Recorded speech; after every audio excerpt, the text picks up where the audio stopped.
अस्सलामुअलैकुम। आप देख रहे हैं रिंको स्पोर्ट्स। ब्रेकिंग न्यूज़ आपसे शेयर करते हैं।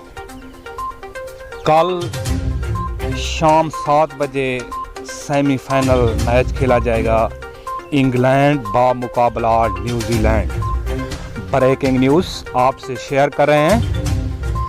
कल शाम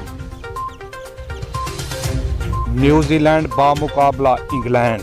जो टीम मैच जीतेगी वो फाइनल में पहुंचेगी। ब्रेकिंग न्यूज़ आपसे शेयर कर रहे हैं। बड़ा टाकरा, बड़ा मुकाबला।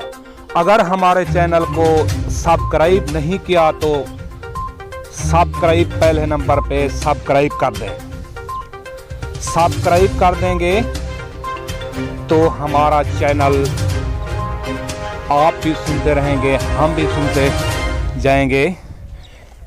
ठीक है, दोस्तों से इल्तमास है कि हमारे चैनल को सब्सक्राइब लाजमी कर दें। ब्रेकिंग न्यूज़ की जानिब बढ़ते हैं। कल बड़ा टाकरा है, कल बड़ा मुकाबला है। इंग्लैंड बा मुकाबला न्यूजीलैंड कल शाम शारजा स्टेडियम में खेला जाएगा। ब्रेकिंग न्यूज़ से आपको आगाह कर रहे हैं। न्यूजीलैंड बा मुकाबला इंग्लैंड कल शाम 7 बजे